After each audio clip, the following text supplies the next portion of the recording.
لا قوة إلا بالله العلي العظيم. أعوذ بالله من الشيطان اللعين الرجيم. بسم الله الرحمن الرحيم.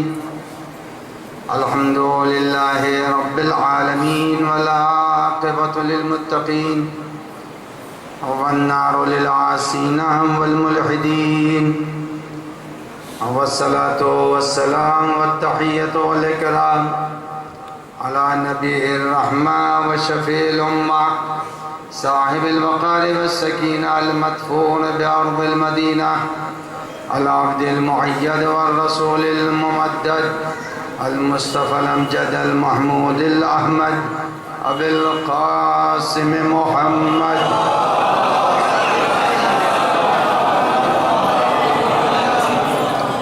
وعلى ابن عمه ووضيله ووصيه وخليفة نور الأنوار حجج الجبار والد الأئمة الأطهار قسم الجنة والنار المولود في البيت ذي الأستار إمام المشارق والمغارب الذي يحبه فرض على الحاضر والغائب غالب كل غالب علي بن أبي طالب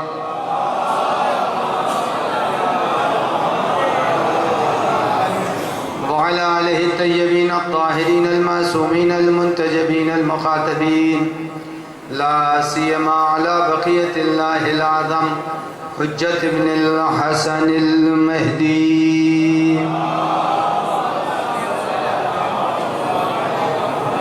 روحي وأرواح العالمين له الفداء واللعنة الدائمة الباقية على أعدائهم أجمعين من يومنا هذا إلى قيام يوم الدين. أما بعد فقد قال الله الحكيم في كتابه الكريم بسم الله الرحمن الرحيم كل نفس ذائقة الموت ثم إلينا ترجعون. صلوات پڑھتے محمد وآل محمد.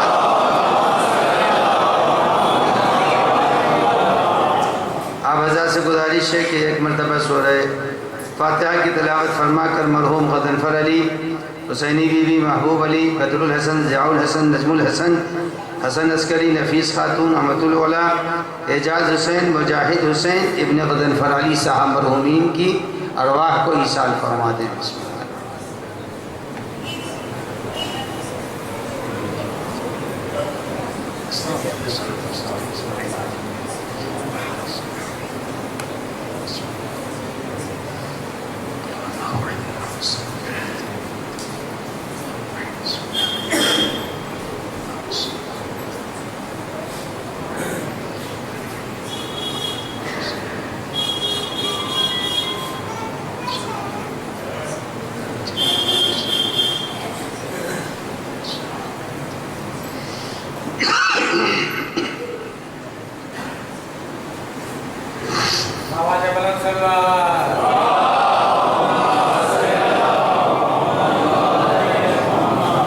ایک اور اس سے بہتر صلوات مل جل کر کے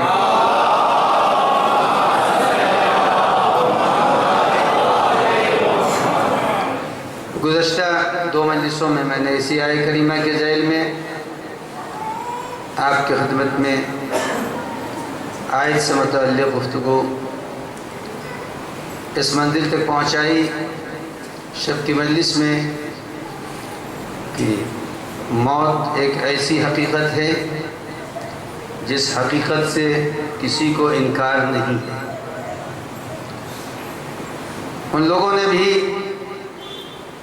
موت کا اقرار کیا جنہوں نے خدا کو تسلیم نہیں کیا تھا. در حقیقت موت نہ مٹنے کا نام ہے نہ فنا ہونے کا نام ہے، بلکہ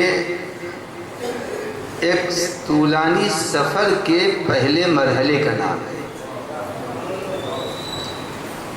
سفر شروع ہو رہا ہے عالم روح سے اور عالم مادہ تک ہم پہنچے ہیں. اس عالم روح سے جب ہم عالم مادہ میں آئے، یعنی اس دنیا میں جب ہم آئے، تو جیسے اس دنیا کو میں نے چھوڑا تھا، اس دنیا کو جب چھوڑ دیا تو وہاں پر ہم نے کیا کیا تھا، اللہ سے کیا وعدہ لیا تھا، اس کی ہم کو خبر نہیں۔ جب تو قرآن مجید نے یہ بیان دیا کہ ہماری روحوں نے وہاں کے اوپر اللہ کے حضور میں وعدہ کیا ہے، اور وعدہ کیا ہے؟ قرآن سورہ مبارک اعراف میں ارشاد فرما رہا ہے اِذْ أَخَذَ رَبُّكَ مِن بَنِي آدَمَ مِن ظُهُورِهِمْ ذُرِّيَّتَهُمْ، اللہ نے اولاد آدم سے عالم روح میں یہ وعدہ لیا تھا کہ تم ہماری وحدانیت کا اقرار کر کے جاؤ، اور جب اقرار کر کے جاؤ تو اس اقرار کو بھلانا نہیں، اس اقرار کو فراموش نہ کرنا، اور جب پلٹ کے ہماری طرف آنا، الینا ترجعون، پلٹ کر آنا تو یہ نہ کہہ دینا کہ ہم نہیں جانتے تھے۔ تو ہم نے جہاں وہاں جو وعدے کیے تھے، اس وعدے کو دنیا میں آنے کے بعد بہت سی چیزیں ایسی ہوتی ہیں زمانے کے اعتبار سے، تقاضوں کے اعتبار سے بدل جایا کرتی ہیں۔ کچھ چیزیں وہ ہیں جو علم روح میں ہے، کچھ علم وہ ہے جو ہمارے ماحول کے اعتبار سے حاصل کیا جاتا ہے۔ تو بہرحال وہاں جو وعدہ کیا تھا وہ وعدہ ہم آئے جب ماں کی گود میں تو ہمیں یاد ہی نہیں ہے کہ ہم نے اللہ سے کیا وعدہ کیا۔ اگر قرآن کے علاوہ کوئی بیان ہوتا تو ہم انکار کرنے کا حق رکھتے تھے، ہم نے کوئی وعدہ ہی نہیں کیا ہے، لیکن چونکہ قرآن کے اندر آیت موجود ہے تو انکار کا کوئی حق باقی نہیں رہتا۔ اب ہم انکار کر ہی نہیں سکتے کہ ہم نے کوئی وعدہ نہیں کیا ہے، وعدہ تو کیا ہے لیکن اب وعدہ بھول گئے، تو اب جب وعدہ بھول گئے تو وعدے کو وہاں کا وعدہ وہی یاد دلائے گا جو اب ہم وعدہ کر رہے تھے وہاں موجود رہا ہو۔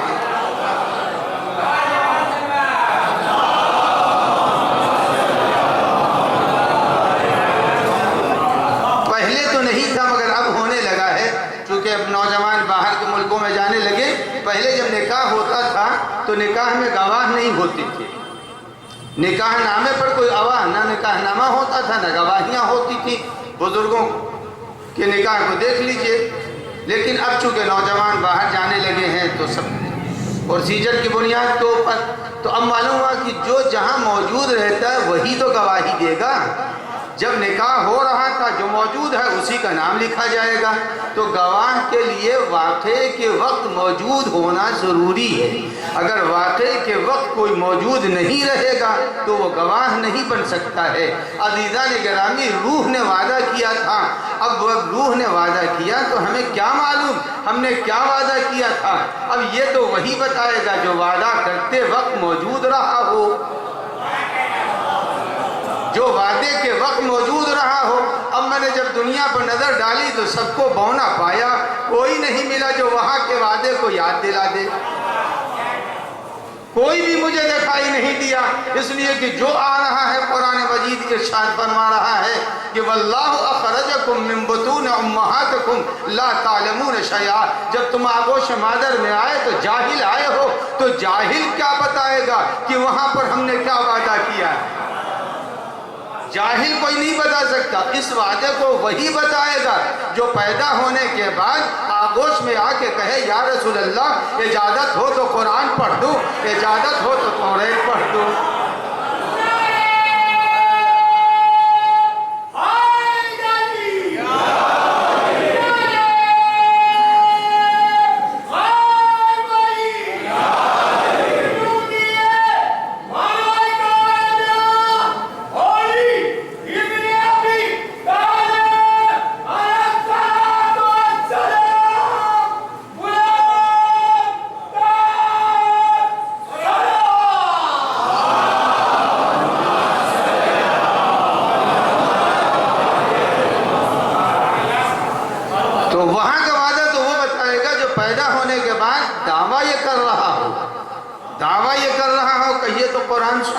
کہیے تو انجیل سنا دوں، کہیے تو توریت سنا دوں، یعنی آسمانی کتابوں کا علم لے کے جو آ رہا ہے وہ وہاں کے وعدوں کی بھی خبر دے گا۔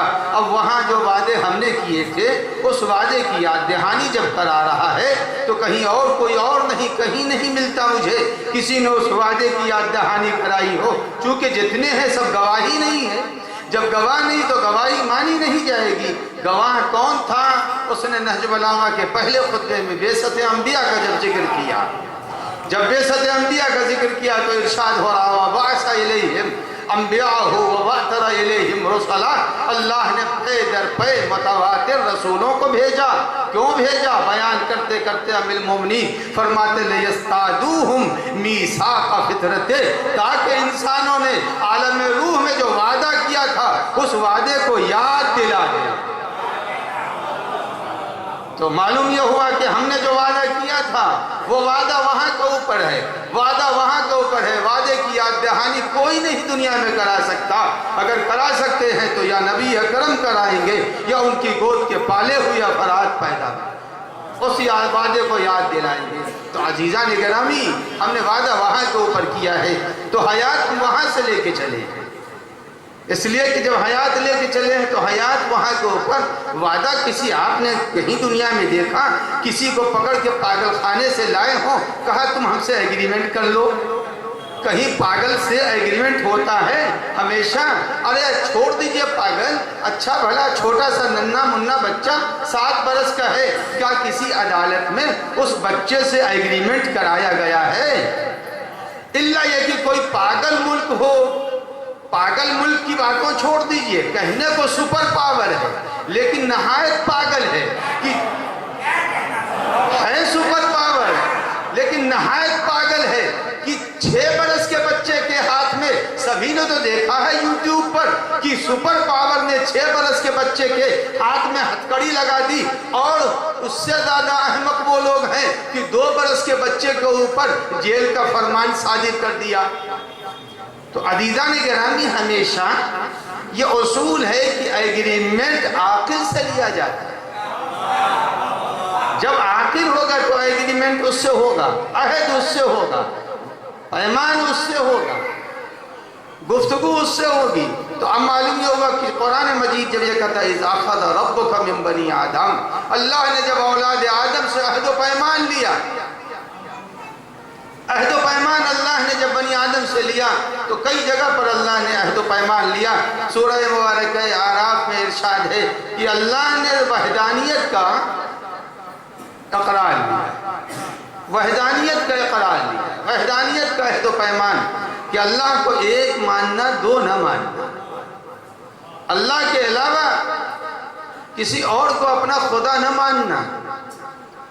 ایک تو یہ، اس کے بعد اللہ نے اور بھی بہت سے عہد و پیمان ہم سے لیے ہیں، ان میں سے ایک عہد و پیمان یہ ہے کہ علم عہد علیکم یا بنی آدم ان لا تعبدوا الشیطان انہ لکم عدو مبین، کہا دیکھو کبھی شیطان کے بہکانے میں نہ آنا۔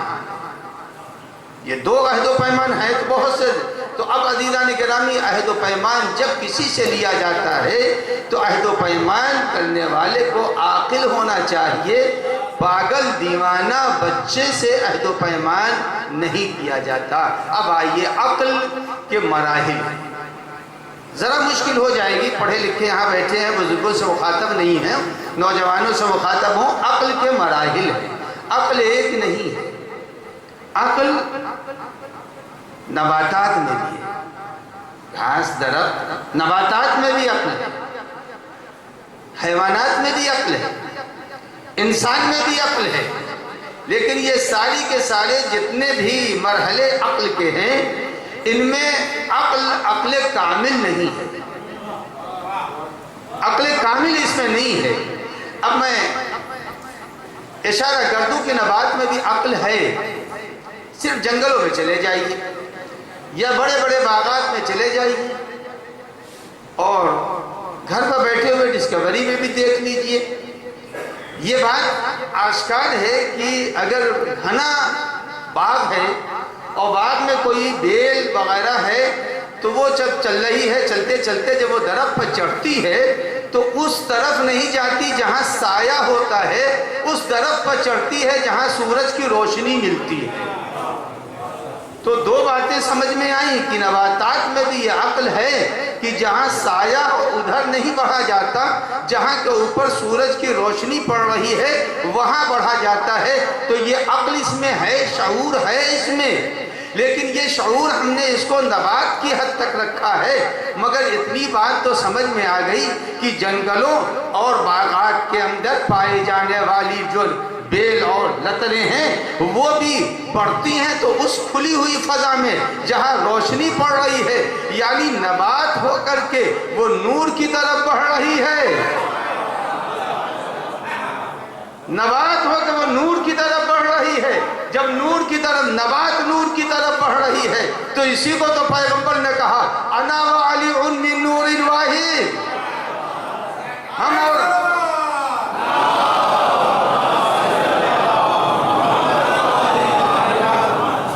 علی ایک نور سے ہیں۔ یعنی اگر کوئی علی کی طرف بڑھ رہا ہے تو معلوم ہوا کہ نیچر کے اعتبار سے ادھر بڑھ رہا ہے، اور اگر کسی نے علی کو چھوڑ دیا تو اس کے معنی ہے اگر نبات جیسا بھی ہو تو قرآن نے تو یہی کہا ہے اولئک کالانعام، یہ تو جانوروں سے بدتر ہے۔ اب عزیزان گرامی، نور کی طرف نبات میں بھی ایک عقل ہے کہ ہم بیٹھے ہوئے ہیں سب پڑھے لکھے، سب جانتے ہیں کہ درخت میں بھی ایک عقل ہوتی ہے، وہ عقل اور ہے، وہ عقل ہم اس کو عقل نہیں کہتے لیکن شعور ایک ہے اس کے اندر، اور ہم نے تو نہیں دیکھا لیکن سنتا ہوں کہ کچھ ایسے جڑی بوٹیاں پیڑ پودے ہوتے ہیں جن کا نام ہی چھوئی موئی ہے، میں نے نہیں دیکھا ابھی تک۔ چھوئی موئی اس کو کہتے ہیں، کیا ہے؟ یعنی آدمی نے اگر اشارہ کر دیا یا چھو دیا تو وہ کملا جایا کرتی ہیں پتیاں۔ یہ کملانے کے معنی یہ ہے کہ ایک شعور ہے، تو ایک شعور پایا تو جا رہا ہے، تو اب معلوم نبات کے اندر بھی ایک عقل پائی جا رہی ہے۔ یہ اور بات ہے کہ ہم اس کی سطح میں وہ عقل کامل ہے، ہمارے نزدیک وہ عقل ناقص ہے۔ اب آئیے حیوان کے لیے، حیوان میں بھی عقل پائی جا رہی ہے، ایسا نہیں کہ حیوان میں عقل نہیں پائی جاتی۔ یہ اور بات ہے کہ سطح آگ پر، دریا کے اوپر اگر آپ لکیر کھینچیں تو پیچھے پیچھے مٹتی جاتی ہے، آگے آگے بڑھتی جاتی ہے، لیکن اگر پتھر پر لکیر بن جائے تو وہ کبھی مٹتی نہیں ہے۔ حیوان میں عقل ہوتی ہے، شناخت ہے ان میں بھی، مگر مرحلہ یہ ہے کہ ان کی عقل میں فراموشی ہے، ان کی عقل میں فراموشی ہے، لیکن وہ بھی دشمن شناس ہیں، یہ نہیں ہے کہ دشمن کو نہیں پہچانتے، ان میں بھی دشمن شناسی ہے۔ اب میں سامنے والی مثال بھی عرض کروں گا، اور وہ مثال جو ابھی نہ میں نے دیکھا نہ آپ نے دیکھا، لیکن سبھی اس کا اقرار کریں گے کہ اگر گھر کی کہیں سے کوئی لے لیجئے بکری کو لے لیجئے، بکری نے کبھی عمر میں شیر نہیں دیکھا ہے، لیکن جیسے ہی وہ شیر دیکھے گی فوراً شیر کو پہچان لے گی۔ یہ شناخت شیر کی کہاں سے آئی؟ یہ شناخت شیر کی کہاں سے آئی؟ ارے کبھی اس نے شیر دیکھا ہی نہیں، یعنی اس کے شعور میں شناخت رکھی ہے کہ یہ شیر ہے، دشمن ہے۔ کہا کتنا ذلیل ہے انسان کہ جو اپنے کھلے ہوئے دشمن کو نہ پہچانے۔ صلوات علی محمد و آل محمد۔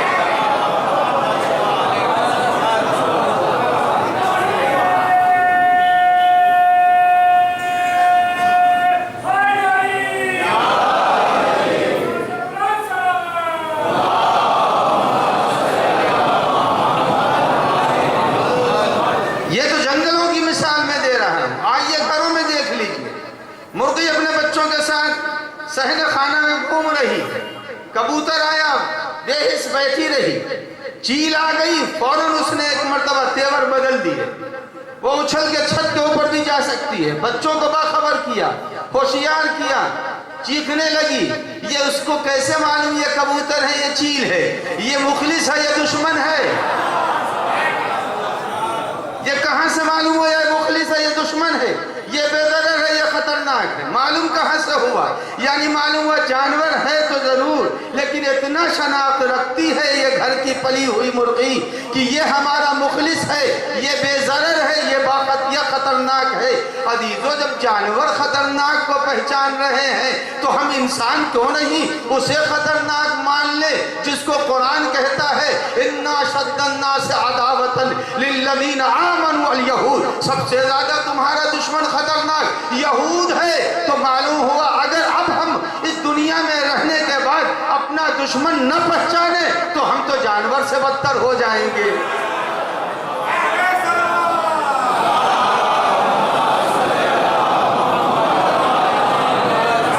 ایک صلوات پڑھ دیں محمد و آل محمد۔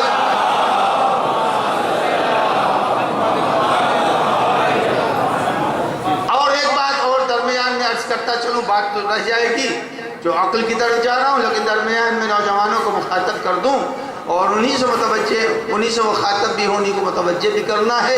یہ یاد رکھیے گا، قرآن مجید نے کہا ہے لن ترضى عنك اليهود ولا النصارى، یہود و نصارہ تم سے راضی نہیں ہوں گے۔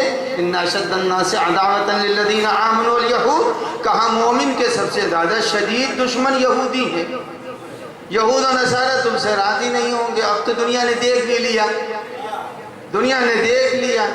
اب میں آپ کی خدمت میں عرض کر دوں کہ یہ جو نعمت امامت ہے اور یہ جو محبت اہل بیت، اس کو بچا کے رکھیے گا، اس کو بچا کے رکھیے گا، اس لیے کہ یہ لٹیرے اس کے لوٹنے کے لیے بیٹھے ہیں،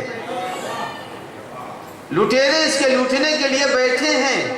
اب میں آپ کی خدمت میں عرض کروں کہ پیغمبر پہلے ہی خبر دے کے چلے گئے، اِنَّا، حدیث سنیے گا، اِنَّا عَدَاوَتَنَا تُلْحِقُ بِالْيَهُودِ، ہمارا دشمن یہودیوں سے مل جاتا ہے۔ اِنَّا عَدَاوَتَنَا تُلْحِقُ بِالْيَهُودِ، ہماری دشمنی، ہمارا محب نہ ہونا تم کو یہودیوں سے ملا دے گا۔ اب تو دنیا نے دیکھ لیا جو مرکز اسلام بنا ہے وہ آگوش یہودیت میں چلا گیا یا نہیں گیا؟ صلوات پڑھیں محمد و آل محمد۔ مرکز اسلام ہے، کعبہ وہاں ہے، لیکن آگوش یہودیت میں چلا گیا۔ کہاں ہونا کیا چاہیے تھا؟ ہونا تو یہ چاہیے تھا اسلام وہاں رہتا، دنیا اس سے زیر ہوتی، لیکن نہیں، چونکہ اب محبت اہل بیت نہیں ہے لہذا تلحق بالیہود، اس نے یہودیوں کی گود میں پہنچا دیا۔ اور یہ اسے نہیں معلوم، یہ اسے نہیں معلوم کہ یہودیت قرآن کے اعتبار سے دشمن اسلام ہے۔ اور آپ فخر کیجئے، فخر کیجئے کہ نہ تو شیعت سے یہودیت کبھی جیت سکتی ہے نہ نصرانیت، اور میں یہ لفاظی نہیں ہے، نہ شیعت سے جیت سکتی ہے نہ نصرانیت سے۔ خیبر یہودیوں کی شکست کا نام ہے، علی کے ہاتھوں شکست ہوئی تھی، مباہلہ عیسائیت کی شکست کا نام ہے۔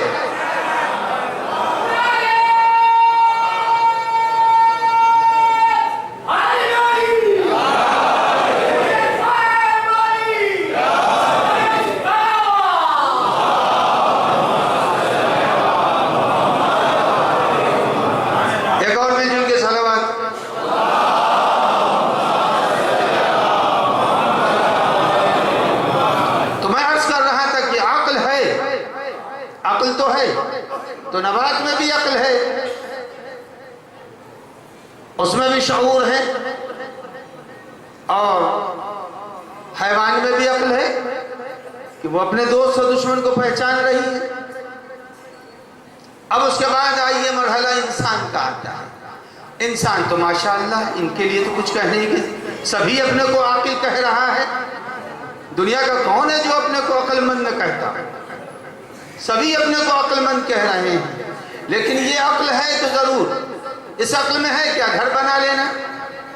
یہ جو عقل ہمیں اللہ نے دے دی ہے اس کو ہم عقل کہتے ہیں، لیکن حقیقتاً معیار اس کا بھی ہے کہ یہ ہمارے پاس جو عقل ہے وہ عقل کیسی کون والی عقل ہے؟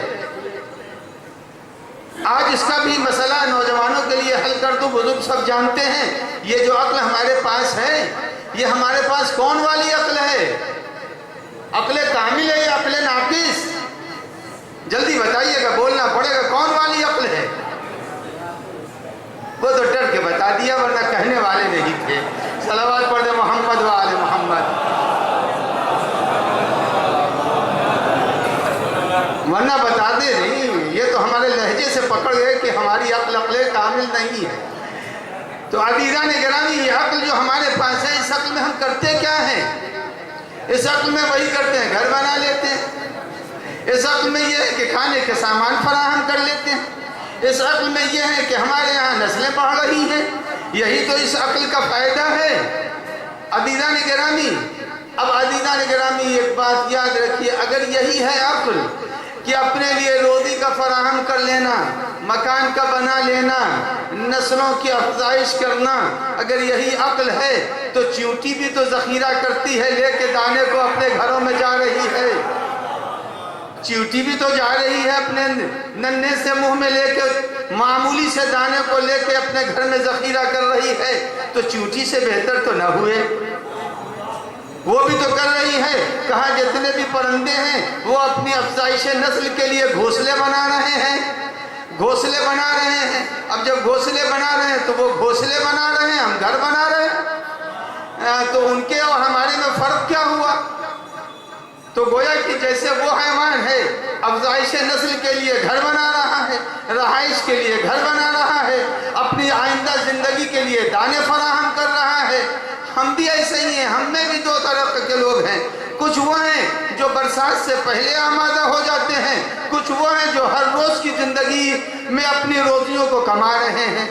تو ہمارے یہاں بھی یہی ہے، حیوانوں میں بھی یہی ہے. تو ہم میں اور حیوان میں فرق کیا ہوا؟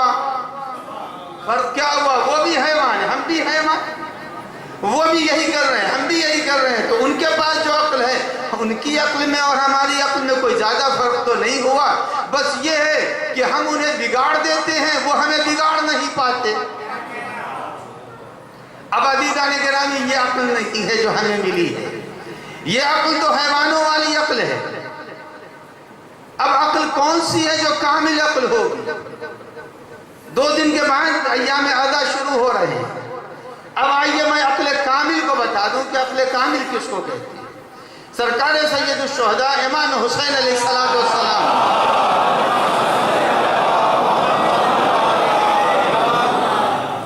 امام حسین کے نام پر آگے والے صلوات بھیج رہے ہیں. بس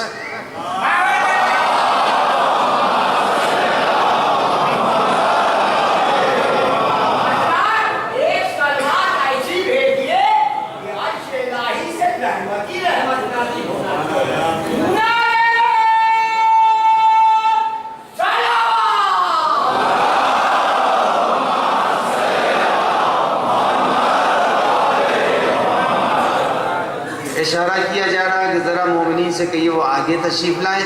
پیچھے مومنین کو زحمت، جو بزرگ ہیں وہ بیٹھے رہیں، جو جوان ہیں وہ جلدی سے آگے آ جائیں. جو جوان ہیں وہ آگے آ جائیں. ابھی ادھر بھی جگہ موجود ہے، ادھر بھی آ سکتے ہیں. ادھر آ جائیں، ادھر آئیے، ادھر جگہ موجود ہے، ادھر آ جائیے.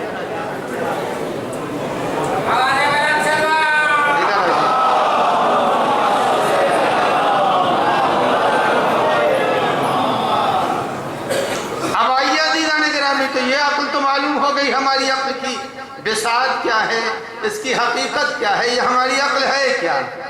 اس عقل کی تو کوئی ویلیو سمجھ میں نہیں آ رہی ہے. یہ ہماری عقل اور حیوانوں کی عقل سے بہت مشابہت رکھ رہی ہے. تو اب عقل کامل کب ہوگی؟ تو میں نے ابھی کہا سرکار سید الشہداء حضرت امام حسین علیہ السلام نے فرمایا،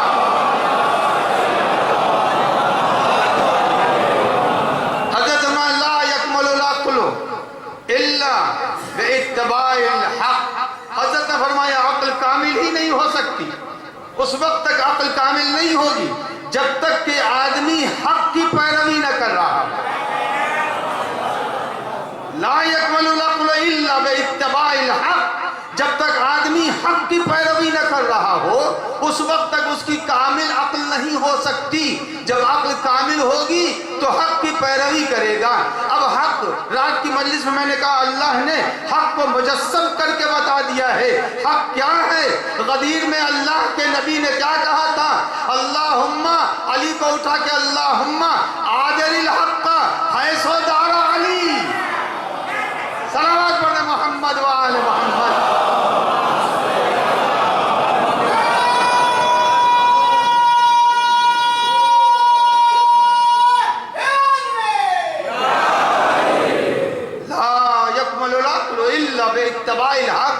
عقل کامل ہی نہیں ہو سکتی ہے جب تک کہ حق کی پیروی نہ کر دی جائے، اور جب حق کی پیروی ہوگی تو عقل کامل ہو جائے گی، اور اگر حق کی پیروی نہیں ہے تو اب حق ہے کیا؟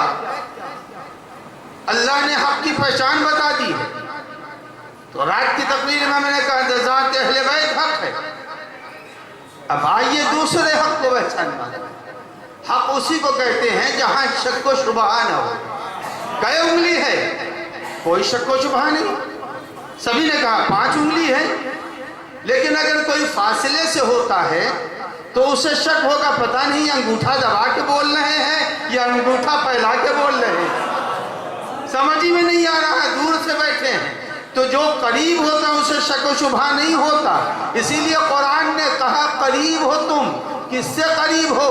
ذالک الکتاب لا ریب فیہ، یہ وہ کتاب ہے جس میں کوئی شک و شبہ نہیں۔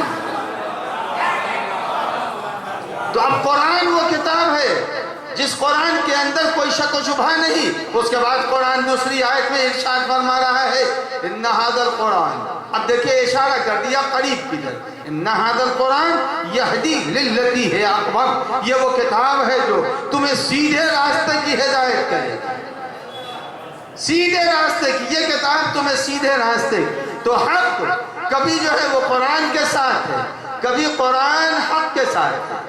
علی مع القرآن والقرآن مع علی، مگر یہ نہ سمجھیے گا کہ یہاں کے اوپر علی قرآن کے ساتھ ہے اور قرآن علی کے ساتھ ہے، نہیں، جیسے ہم آپ کے ساتھ ہیں، تھوڑی دیر کے بعد 10-20 منٹ کی مجلس پڑھنے کے بعد آپ سے چلے جائیں گے، آپ کہیں چلے جائیں گے، ہم کہیں چلے جائیں گے، تو اس کے معنی ساتھ چھوٹ گیا نہیں، یہ مراد نہیں ہے کہ جیسے ہم آپ کے ساتھ آپ ہمارے ساتھ، نہیں، اليوم مع القرآن کے معنی اور ہیں۔ اب اس کے معنی کیا ہوئے؟ قرآن دوسری آیت کریمہ میں ارشاد فرما اللہ معکم، قرآن کا اللہ معکم، اللہ تمہارے ساتھ ہے، یعنی کون سی ساعت ایسی ہے جس میں بندے کا رشتہ اللہ سے ٹوٹتا ہے؟ کوئی ایک لمحہ بتائیے جہاں بندے کا رشتہ ٹوٹ رہا ہو خدا سے؟ یعنی بندے کی بقا کا نام ہے ذات الہی، اگر اللہ نہ ہو تو بندہ وجود ہی نہیں پا سکتا، جیسے اللہ کے بغیر بندہ وجود نہیں پا سکتا، ایسے اگر اللہ نہ ہو تو ہماری حیات باقی نہیں رہ سکتی۔ بس یاد رکھیے اگر علی نہ ہو تو قرآن کو حیات نہیں ملے گی۔ حیات قرآن کا نام ہے علی ابن ابی طالب، صلوات پڑھ دے محمد و آل محمد۔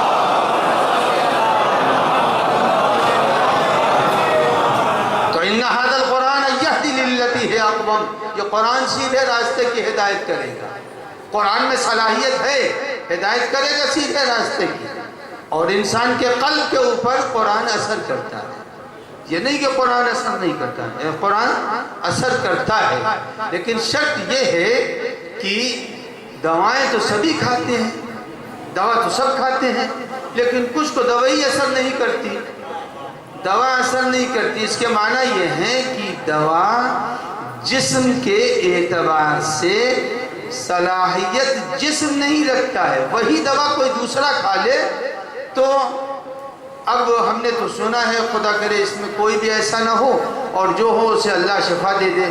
مجھ سے بہت سے لوگوں نے کہا مولانا 2 گولیاں کھاتا ہوں نیند نہیں آتی، 2 گولیاں کھاتا ہوں نیند نہیں آتی۔ عزیزان گرامی، بہت سے لوگ ایسے ہوتے ہیں کہ انہیں اگر ٹکڑا اس گولی کا دے دیا جائے تو 5-6 گھنٹے کے لیے فرصت ہو جائے گی، یعنی دوا میں تاثیر ہے، جس میں بے حس کو وہ باحث نہیں بنا رہی۔ یہ نہیں ہے کہ دوا میں تاثیر نہیں، اگر تاثیر نہ ہوتی تو ایک ٹکڑا ایک صحت مند بدن کو کیسے سلا دیتا؟ صحت مند بدن پر اثر کر رہی ہے، لیکن جو لا علاج بدن ہو چکا ہے اسے 2 گولیاں بھی اثر نہیں کرتی۔ بس یہی یاد رکھیے گا، انسان کا بدن مردہ بھی ہے زندہ بھی ہے، اگر ظاہر میں جو زندگی ہے یہ زندگی معیار نہیں، اگر روح زندہ ہے تو قرآن اثر کرے گا۔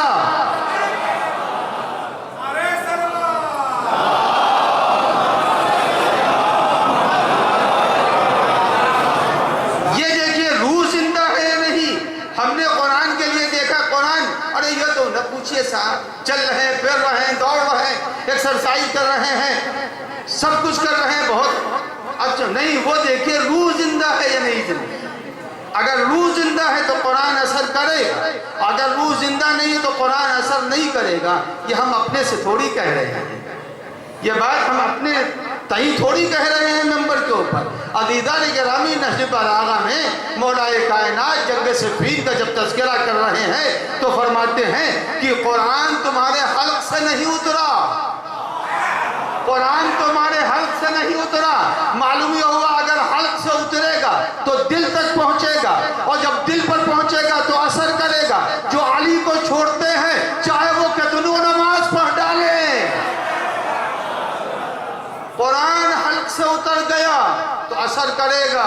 عزیزان گرامی، میں نے تو بہت دیکھا، تھکا ہوا مجمع روزے دار ہے مگر شروع ہے، سمجھ گیا؟ عزیزان گرامی، مولا نے کیا کہا قرآن ان کے حلق سے نہیں اترا۔ اگر قرآن چونکہ قلب ہی پر تو نازل ہوا تھا، نزل بہ الروح الامین علی قلبک، قرآن قلب پر جب نازل ہوا ہے تو جب حلق سے اترے گا تو قلب پر جائے گا۔ جب بہت سے لوگ ایسے ہوتے ہیں کہ جن کے روح مر گئی ہے، کہ کچھ بھی پڑھ ڈالیے، کچھ بھی پڑھ ڈالیے، اثر ہی نہیں ہوتا۔ جب اثر نہیں ہوگا، مولا کہہ رہے ہیں قلب پر قرآن گلے سے اترتا ہی نہیں، جب اترتا ہی نہیں تو یہی وہ لوگ ہیں جو حیوان سے بدتر ہیں۔ دلیل سنیے، کہ جن کے دلوں سے زبان تک قرآن رہتا ہے اور گلے سے نہیں اترتا، یہی وہ حیوان ہیں جس کو قرآن نے کہا اولئک کالانعام، یہ تو حیوان سے بدتر ہیں۔ ہم نے تو یہ دیکھا حیوان میں بھی صلاحیت ہے، حیوان میں بھی صلاحیت ہے۔ ابھی تو 20 ہی دن گزرے ہیں جب آپ قربانی کے جانور پر دعا پڑھ رہے تھے تو گوشت کا ذائقہ بدل گیا، حیوان ہو کر کے اثر دعا کو قبول کر لیا، اثر دعا کو قبول کر لیا۔ ارے جانور اثر دعا کو قبول کر رہا ہے، یہ انسان کیسے ہیں جو قرآن کو پڑھ رہے ہیں مگر قرآن ان کے روح پر اثر نہیں کر رہا ہے۔ صلوات پڑھ دیں محمد و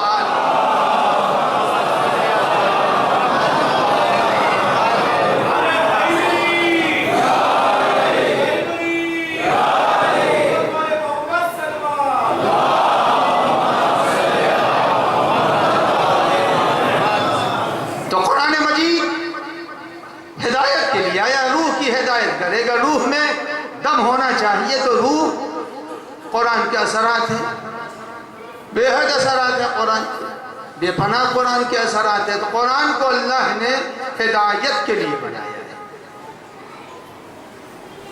قرآن ہدایت کرے گا۔ اور کیسے کیسے قرآن ہدایت کرتا ہے۔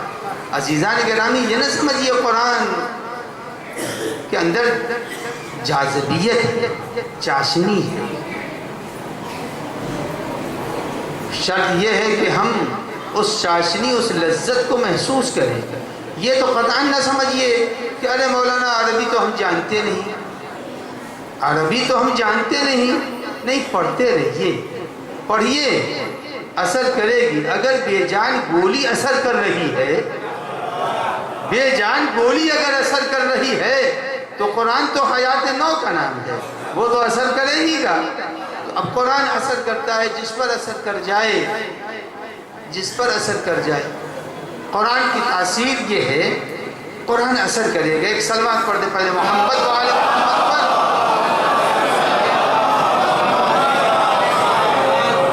ایک اس سے بہتر سلوات۔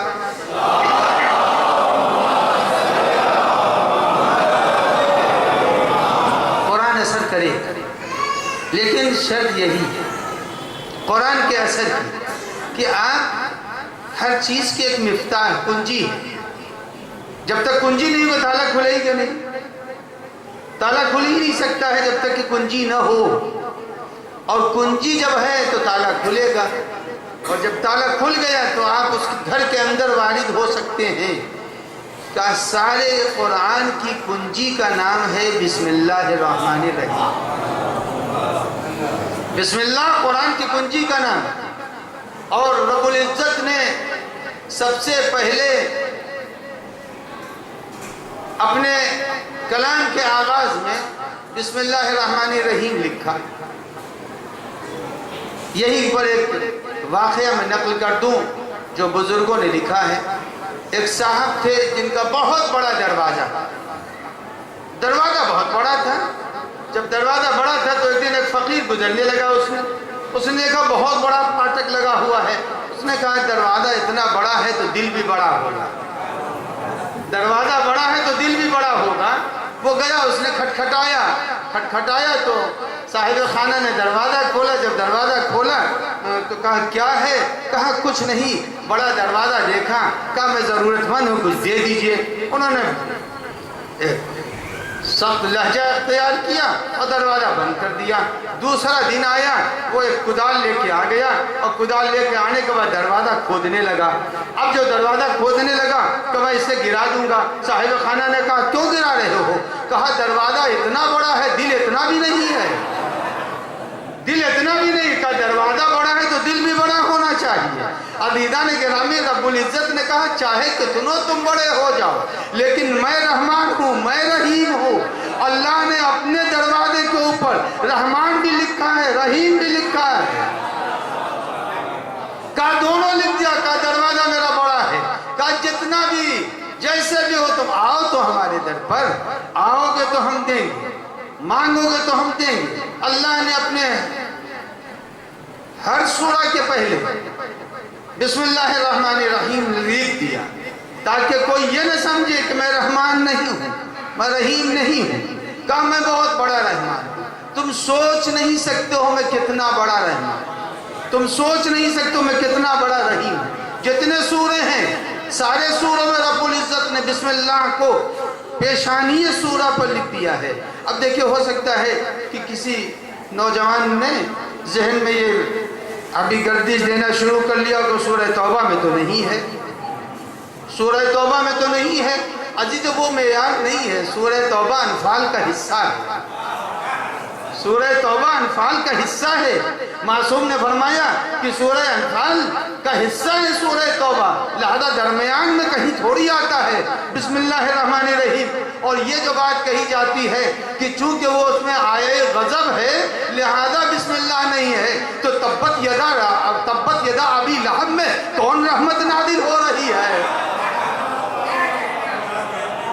تو وہاں تو کوئی رحمت نازل نہیں ہو رہی, وہاں بھی تو یعنی بسم اللہ شان ہے اللہ کے رحمانیت اور رحیمیت کی اظہار کے لیے. اللہ نے ہر سورہ میں تو قرآن ہدایت ہے اور ہر شخص کے لیے ہدایت ہے. آئے اس کے دروازے کے اوپر قرآن ہدایت کرے گا, لیکن شرط یہی ہے کہ آشنائی ہونی چاہیے, روح کو زندہ ہونا چاہیے. روح اگر زندہ ہے تو اس کے اوپر تو قرآن اثر کرے گا. دیکھیں اس وقت اگر ہماری ابا پر کوئی رنگ چڑھانا چاہے تو عاجز ہو جائے گا, مگر ابا پر کوئی رنگ نہیں چڑھا سکتا ہے, اس لیے کہ یہ پہلے ہی سے کالی ہے, یہ پہلے ہی سے کالی ہے. لیکن اگر میرے کرتے پر رنگ چڑھانا چاہے تو چڑھا سکتا ہے چونکہ سفید ہے. شرط یہ ہے کہ روح پہلے سے کالی نہ ہو, اگر کالی ہوگی تو قرآن اثر نہیں کرے گا.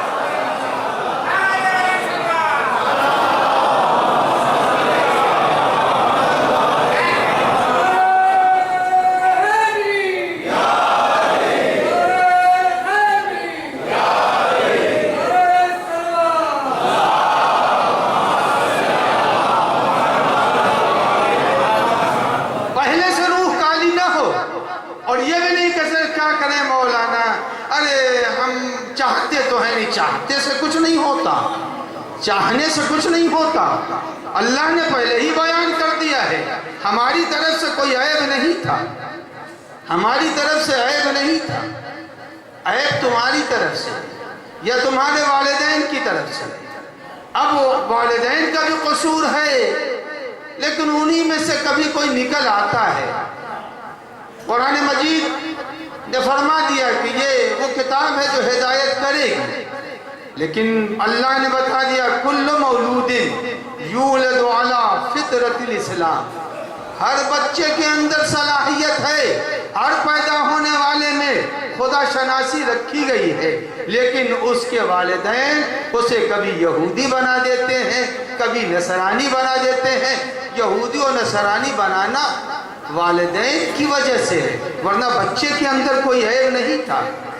عزیزان گرامی، وہی کیفیت ہے کہ جب آٹے کی لوئی کو بنا دیا، اب اس کو چاہے وہ پراٹھا بنا دے یا چپاتی بنا دے یا اسے چوکور بنا دے، یہ عورت کا ہنر ہے، بناتی کیا ہے؟ اللہ نے تو بنا دیا تھا، مسلمان پیدا کیا تھا، والدین کی تربیت نے اسے گمراہ کر دیا۔ اگر قرآن سے استفادہ کرنا ہے تو ماں باپ کو بھی دیندار ہونا پڑے گا۔ ماں باپ اگر دیندار ہیں تو بچہ دیندار بنے گا۔ کبھی کبھی ایسا ہوتا ہے، کبھی کبھی کہ دیندار ماں باپ کی گود میں نالائق نکل آتے ہیں۔ وہاں ماں باپ بری ہیں، ماں باپ نے کوشش کر لی مگر بری ہو گئے، انہوں نے کوشش کر دی، نالائق نکل گئی اولاد۔ اب اس میں ماں باپ کا کوئی قصور نہیں ہے، مگر کبھی ایسا تو پتھروں کے ڈھیر سے بہت تراشے جاتے ہیں، تب چھوٹا سا نگینہ نکلتا ہے، تھوڑا سا نگینہ پتھروں کے ڈھیر کو تراشنے کے بعد نکلتا ہے۔ اب آئیے ہم یہ دیکھیں کہ تربیت کا اثر کتنا غالب آ جاتا ہے، تربیت کا اثر کس قدر غالب آتا ہے۔ آپ نے نام سنا ہے گورنر مکہ کا، گورنر مصر کا، ایک صلوات پڑھتے محمد وآل محمد۔ گورنر مصر کا نام سنا ہے آپ نے؟ گورنر مصر امیر المومنین نے بھیجا تھا گورنری کے لیے، اور راستے ہی میں انہیں قتل کر دیا گیا اور گدھے کی کھال میں رکھ کے انہیں بقیہ آپ بولیے جملہ جلا دیا گیا۔ گورنر کس کے تھے؟ امیر المومنین علی بن ابی طالب علیہ السلام کے گورنر تھے۔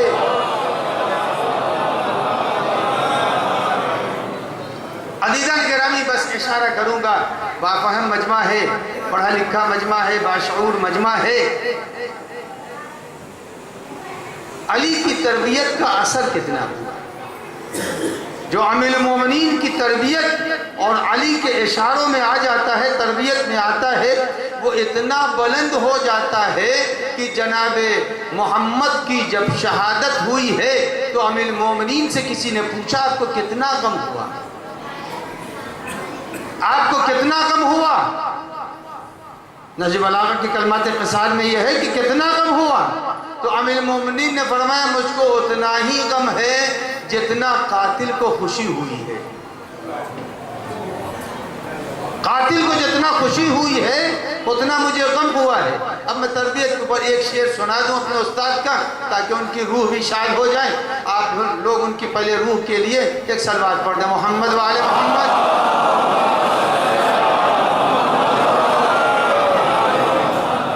میں شعر سنا رہا ہوں اور آپ کے ذوق سلیم کے حوالے بھی کر رہا ہوں، مجبوری آپ کی بھی، مجبوری ہماری بھی ہے۔ ہمارے استاد مرحوم نے فرمایا، خدا غریق رحمت کرے، بھائی حیدر کی طرف ہے، بھائی حیدر کی طرف جو شعراء ہیں وہ جلدی اس کی طرف متوجہ ہو رہے ہیں، بھائی حیدر کی طرف ہے تو بہن ان کے خلاف، بھائی حیدر کی طرف ہے تو بہن ان کے خلاف۔ دوسرا مثال شعر کا دوسرا مثال پڑھوں یا چھوڑ دوں؟ بھائی حیدر کی طرف ہے تو بہن ان کے خلاف، بانٹ لی نار و جنا مل کے بہن بھائی نے۔ صلوات پڑھتے محمد وآل محمد۔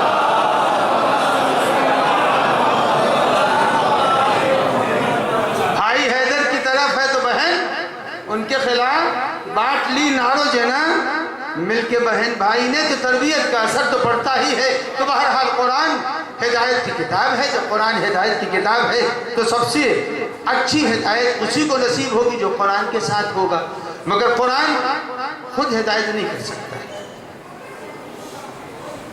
اس کو بھی ضرورت پڑے گی کسی ترجمان کی۔ جب تک ترجمان نہیں ہوگا قرآن ہدایت نہیں کرے گا۔ اب آئیے، قرآن لینے کو تو سبھی نے لے لیا۔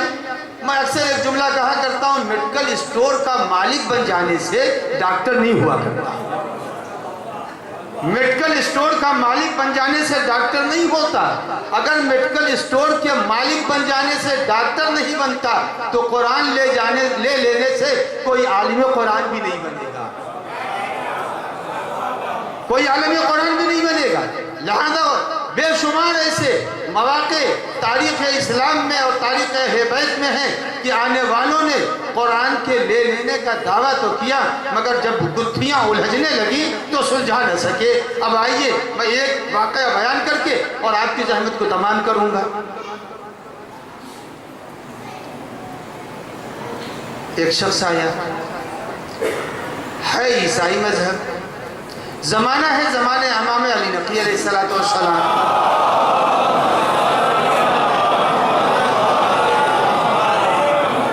زمانہ ہے امام علی نقی علیہ السلام کا. گھڑیاں آپ نے دیکھی ہمیں معلوم ہے. 1 گھنٹے سے زیادہ پڑھنا مجمع کو 16 دینا ہے.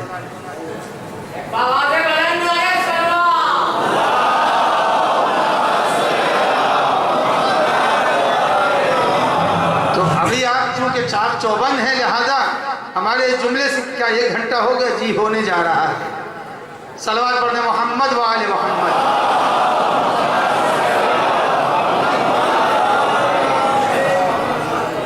اتنا ہی سنانا چاہیے جتنا مجمع بروقت قبول کر لے.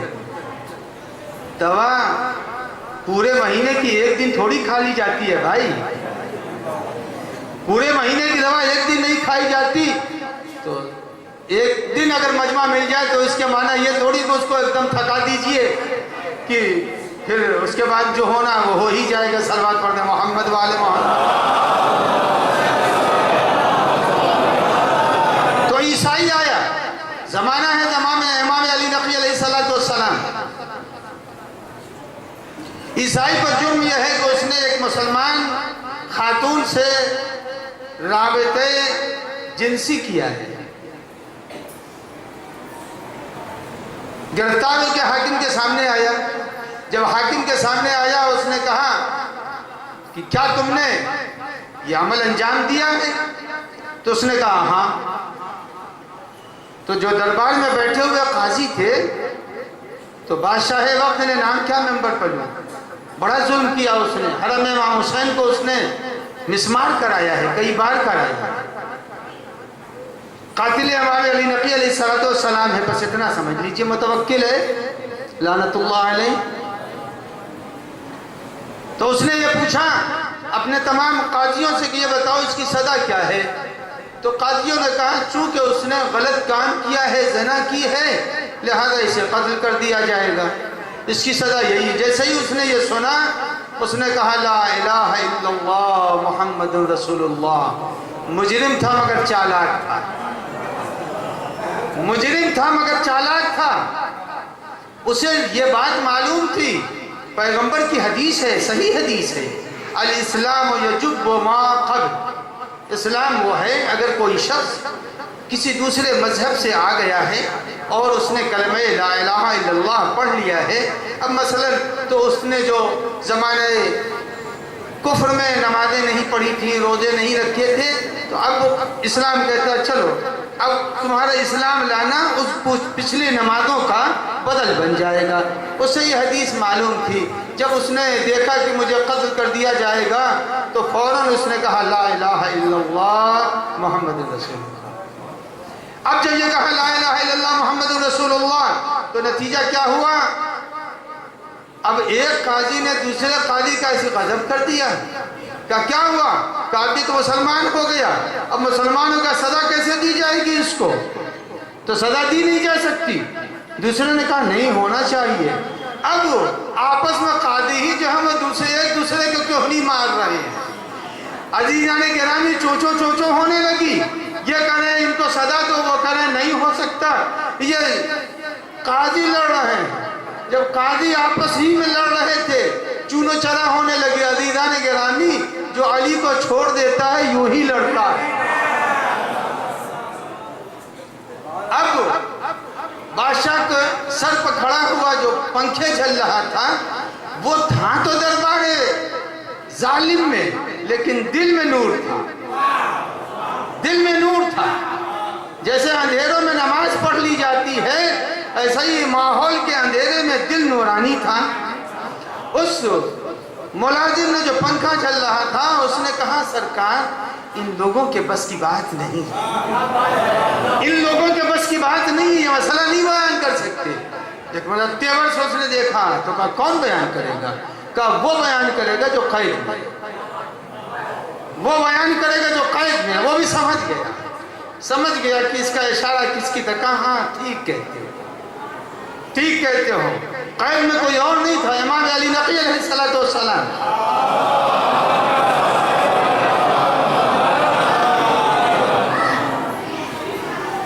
قید میں امام علی نقی علیہ السلام. کہا جاؤ اور جا کے ان سے اس پورے واقعے کو نقل کر دو اور جو جواب دے لے کے چلے آؤ.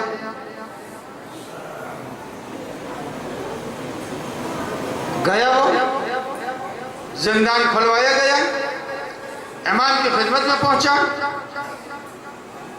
جب امام کی خدمت میں پہنچا تو اس نے پورے واقعے کو نقل کر دیا. واقعہ جب نقل ہو گیا تو امام نے کہا جا کے کہہ دو قتل کر دے. امام نے کہا اسے قتل کر دے.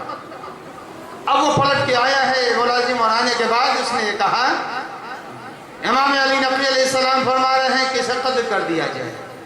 تو سبکی کون برداشت کرتا ہے, خفت کون برداشت کرتا ہے؟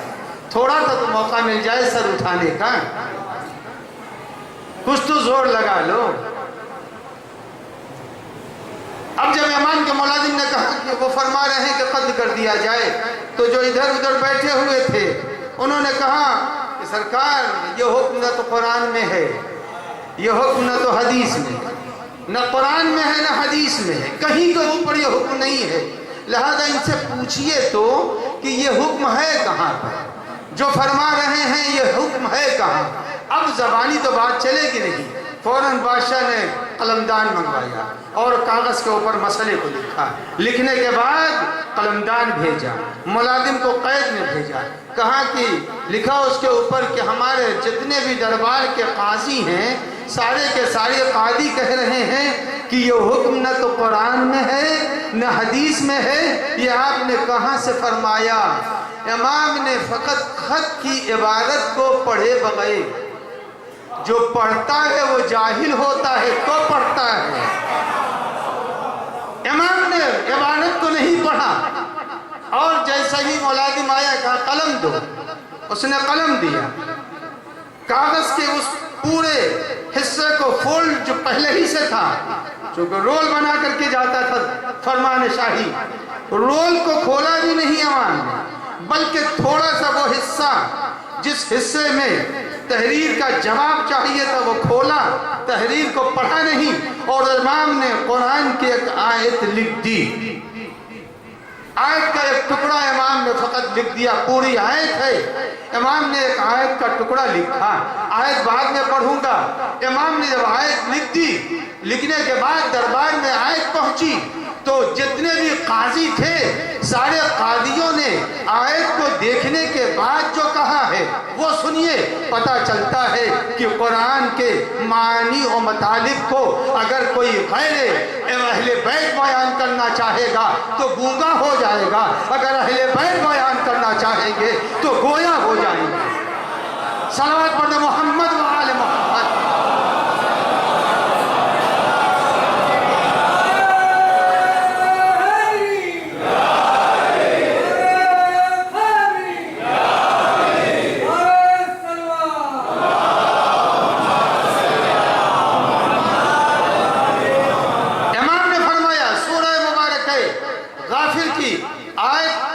دو ٹکڑے میں پڑھ رہا, آخری آیت ہے.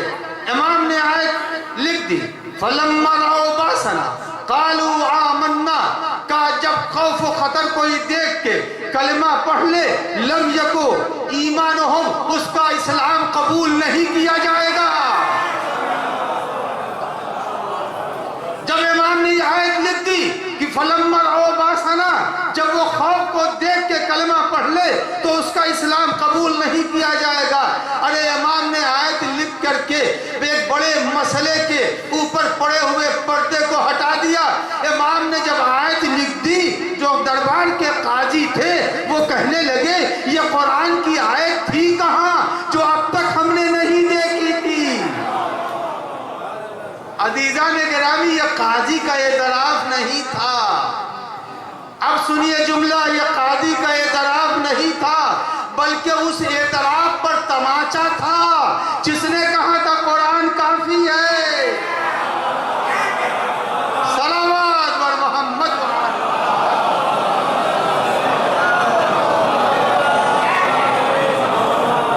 تو معلوم یہ ہوا قرآن ہدایت کرے گا۔ اور اللہ نے ہدایت کے لیے 4 چیزیں بنائی ہیں، بس قرآن ہی کے اوپر بات کو تمام کر رہا ہوں، اور چیزیں پھر انشاءاللہ جب پہلی سفر سے آؤں گا تو آپ کی خدمت میں عرض کر دوں گا۔ اگر اسی آیت کے ذیل میں کچھ بیان کرنا ہوا تو اللہ نے انسان کی ہدایت کے لیے قرآن کو رکھا اور اہل بیت کو رکھا، دونوں کے اندر کوئی جدائی نہیں۔ ممکن ہی نہیں ہے کہ قرآن اور اہل بیت کے درمیان جدائی ہو، اور ہو بھی نہیں سکتی جدائی قرآن اور اہل بیت کے درمیان، چونکہ پیغمبر کی حدیث ہے لَن یفترقا حتی یرد علی الحوض، یہ دونوں جدا نہیں ہوں گے جب تک کہ حوض کوثر پر پہنچ نہ جائیں۔ قرآن اور اہل بیت جدا نہیں کر سکتے، جدا کرنے کی کوشش بیکار ہے کرنا، قرآن اہل بیت سے جدا نہیں ہوگا۔ عزیزان گرامی، ثبوت تو امام حسین نے دے دی، ثبوت تو امام حسین نے دے دیا، راہ کوفہ میں بھی دیا، راہ شام میں بھی دیا۔ کبھی کٹے ہوئے سر سے کوئی بولتا ہے، لیکن امام نے کہا ان اصحاب الکہف والرقیم کانوا من آیاتنا عجبا۔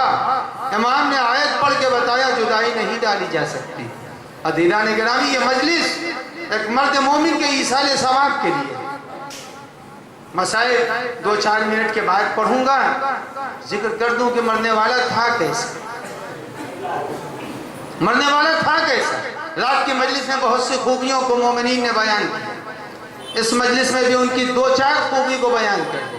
سب سے بڑی خوبی تو یہی تھی کہ چھپ کے کام کرتے تھے، جو بھی نیک کام ہوتا تھا چھپ کے کرتے تھے۔ بڑی مسجدوں میں حصہ لیا، امام بارگاہوں میں حصہ لیا، غریبوں کی مدد کرنے میں حصہ لیا۔ خود ان کے بیٹے کو خبر نہیں، ان کی بیوی کو خبر نہیں، ان کے بیٹیوں کو خبر نہیں کہ وہ کیا کرتے تھے۔ پر اتنا یہ کہ اللہ کو عمل اتنا قبول رہا، اتنا عمل قبول رہا کہ ادھر انہوں نے کہا السلام علیکم ورحمۃ اللہ وبرکاتہ، اللہ نے نماز سے ان کو معراج پر بلا لیا۔ نماز معراج مومن ہے، معراج پر بلا لیا۔ نہ کسی طبیب کی خدمت لی اور نہ تو کبھی گھر والوں کا کوئی احسان لیا۔ اور عزیزان گرامی، دنیا سے بہت خوبرو چلے گئے۔ مجھے یہ بھی بتایا گیا کہ جنازے میں کثیر مجمع تھا جس نے شرکت کی تھی ان کے جنازے میں، اور جنازے میں شرکت کرنے کے معنی یہ ہے کہ جب تک زندہ رہے وہ لوگوں کے دلوں میں اترے ہوئے، ورنہ کوئی مخالف کے جنازے میں نہیں جاتا، اسی کے جنازے میں شرکت کرتا جس سے دل راضی ہو، جس سے دل راضی ہوتا اس کے جنازے میں شرکت کی جاتی ہے، اور جس سے دل راضی نہیں ہوتا اس کے جنازے میں شرکت نہیں کی جاتی۔ ہندوؤں نے بھی شرکت کی، مسلمانوں نے بھی شرکت کی، شیعوں نے بھی شرکت کی۔ معلوم ہے ان کے مر جانے والے سے دل سب کے راضی تھے۔ تو یہ تو معیار ہو گیا نا، جس سے دل راضی ہوتا ہے اس کے جنازے میں شرکت کی جاتی ہے۔ اب یہ دیکھ لیجئے رسول اللہ کے جنازے میں کس نے شرکت کی تھی؟ معلوم ہے دل راضی ہوتا تو شرکت کر لیتے، دل راضی نہیں تھا۔ عزیزان گرامی، میں بیٹی کو بھی دلاسا دوں گا، بیوہ کو بھی دلاسا دوں گا۔ رات کی تقریر میں بھی میں نے کہا تھا خوش قسمت ہو تم لوگ، خوش قسمت ہو، مر جانے والے خوش قسمت ہیں کہ ان کی مجلس میں اتنا بڑا مجمع آ گیا اور مجلس چہلم منائی جا رہی ہے۔ مجلس چہلم کی عزت اور مجلس چہلم کی رونق ہوتا کون ہے؟ حضرت ابراہیم علیہ السلام نے دعا کی تھی، ضعیفی میں دعا کی تھی، اے پالنے والے مجھے بیٹی دے دے، پالنے والے مجھے بیٹی دے دے۔ تو اللہ نے کہا ابراہیم بیٹی لے کے کیا کرو گے؟ کہا یا اللہ چاہتا ہوں جنازے کی رونق ہو جائے۔ تو جنازے کی رونق بیٹی ہوا کرتی ہے۔ مر جانے والے خوش قسمت ہیں کہ چہلم ہے، بیٹی موجود ہے، بیٹا موجود ہے۔ لیکن عزیزان گرامی ایک چہلم ایسا ہوا، ایک چہلم ایسا ہوا جس میں حسین کی 2 بیٹیاں تھیں۔ ایک بیٹی مدینے میں تھی جس کو صغرا کہتے ہیں، اور ایک بیٹی قید خانے میں تھی، ارے جس کے گلے بندھے ہوئے تھے۔ میں بیوہ کو 2 جملوں سے تسکین دینا چاہتا ہوں۔ یقیناً شوہر کی جدائی کھلی ہوگی، شوہر کا فراق کھلا ہوگا، مگر میں اتنا پوچھتا ہوں شوہر کے مرنے کے بعد کسی نے آ کے چادر تو نہیں چھینی؟ میں بیٹی سے پوچھوں گا ارے باپ کے مرنے کے بعد احساس یتیمی تو نہیں ہوا، کسی نے آ کے تماچا تو نہیں مارا؟ عزیزان گرامی، عزیزان گرامی، حدیثوں میں یہ میں نے دیکھا تو پہلے مرحلے میں حدیث سے پڑھ کے گزر گیا۔ حدیثوں میں یہ ہے کہ جناب زینب کربلا سے جب اسیر کر کے شام تک لے جائی گئی تو زینب کبھی کھڑی ہو کر کے کہیں کے اوپر کھڑی نہ ہو سکی، ہمیشہ جھکی جھکی رہی۔ زینب کبریٰ ہمیشہ جھکی رہی۔ عزیزان گرامی مقتل میں پڑھا، سرسری گزر گیا۔ ایک مرتبہ امام محمد باقر علیہ السلام کی حدیث نظر سے گزری۔ امام سے کسی نے پوچھا اے مولا یہ بتائیے یہ جو حدیثوں میں مل رہا ہے، مقتل کی کتابوں میں مل رہا ہے کہ زینب کبھی کھڑی نہ ہوئی کربلا کے بعد، پورا زمانہ اسیری زینب نے ارے جھکے جھکے گزار دیا۔ امام نے فرمایا اے بھائی پوچھنے والے، تو نے میرے غم کو زندہ کر دیا۔ ارے زینب کا بازو اور سکینہ کا گلا ایک رسن میں بنا تھا، لہذا جب زینب کھڑی ہوتی تھی تو سکینہ آواز دیتی تھی اے امی اماں، ارے گلا دب رہا ہے، اے امی اماں، ارے دم گھٹ رہا ہے، اللہ اکبر۔ ارے باپ کے سینے پر سونے والی سکینہ ارے دم گھٹ رہا تھا۔ اے مرحوم کی بیٹیوں، اے مرحوم کی بیوہ، اے اس کا ہونہار بیٹا، ارے تمہیں کسی نے تازیانہ نہیں مارا۔ ہائے کربلا کے اسیر و قیدی کشا کشا پھرائے جا رہے تھے، سیعلم الذین ظلموا ای منقلب ینقلبون، لعنت اللہ علی الظالمین۔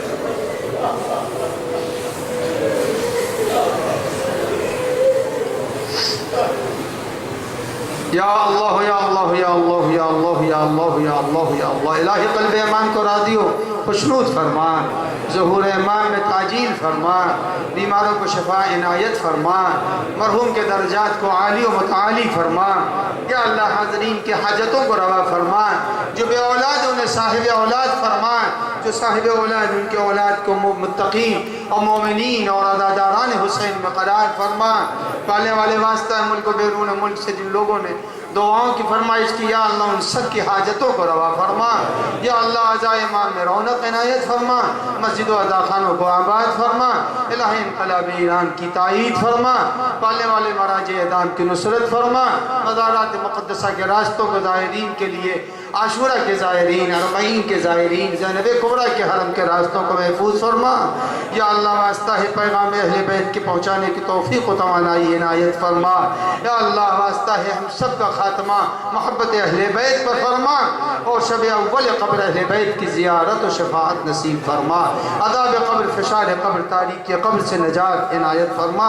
آپ حضرات سے گزارش ہے مجلس کا ثواب اور ایک سورہ فاتحہ کے ذریعے مرحوم غضنفر علی حسینی بی بی محبوب علی بدل